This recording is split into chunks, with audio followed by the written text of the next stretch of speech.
রাধে রাধে বন্ধুরা, জয় শ্রীকৃষ্ণ, জয় রাধা রানী। এই বলে আমার এই ভিডিওটি আজকে শুরু করছি। প্রতিদিন আমরা বাড়ি থেকে বের হই অজানা দিনের পথে। আমরা না জানি কত বাধা পেরিয়ে একটা পুরো দিন পার করি। কখনো কখনো ভালোই যায়, কখনো কখনো আবার মন্দে যায়। তো মনের মধ্যে থাকে একটু ভয়, একটু অনিশ্চয়তা। সকালবেলায় রাধারানী এবং শ্রীকৃষ্ণের নাম জপ করে উঠলে অবশ্যই দিন কিন্তু আমাদের ভালো যায়। কিন্তু যদি বেরোনোর আগে এমন একটি মন্ত্র জপ করা যায় যা মনকে শান্ত আর ভেতরে আত্মবিশ্বাস জাগায়। কৃষ্ণের নাম স্মরণ মানে শুধু ধর্ম নয় বন্ধুরা, এটি মনকে স্থির করার এক সহজ উপায়। আজ আমরা জানব এক প্রাচীন মন্ত্র যা অনেকেই ভক্তি ও বিশ্বাস নিয়ে জপ করেন।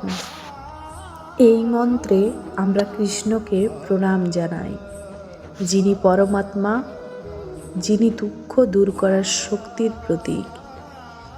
এই মন্ত্র জপ করলে মনে এক ধরনের নিরাপত্তা ও ইতিবাচক শক্তির অনুভূতি তৈরি হয়। জপ করার নিয়ম আমি বলে দিচ্ছি বন্ধুরা।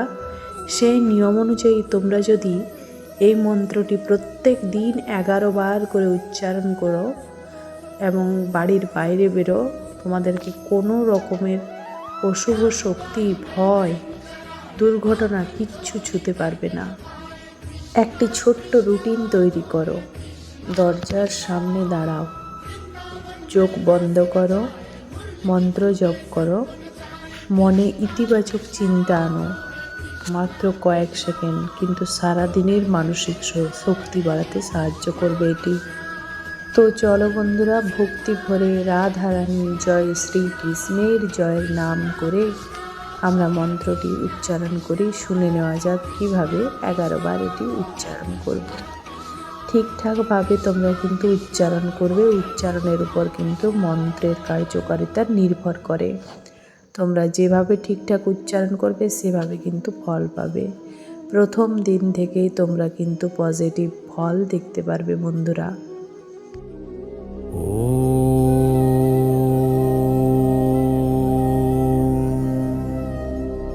কৃষ্ণায় বাসুদেবায় হরে পরমাত্মনে প্রণত ক্লেশনাশায় গোবিন্দায় নমো নমঃ।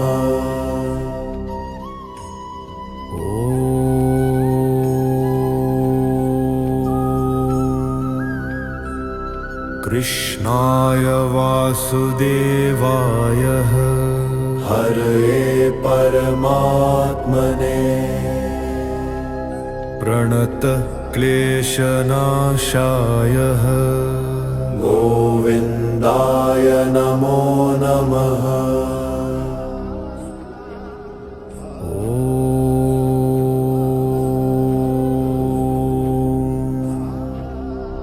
কৃষ্ণায় বাসুদেবায় হরে পরমাত্মনে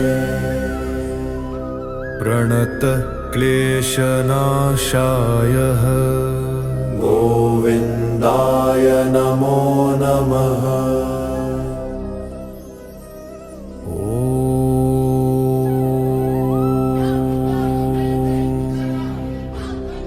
কৃষ্ণায় বাসুদেবায় হরে পরমাত্মনে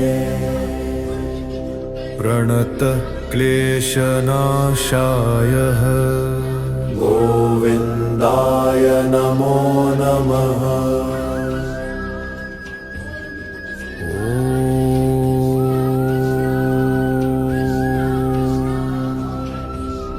কৃষ্ণায় বাসুদেবায় হরে পরমাত্মনে প্রণত ক্লেশনাশায় গোবিন্দায় নমো নমঃ।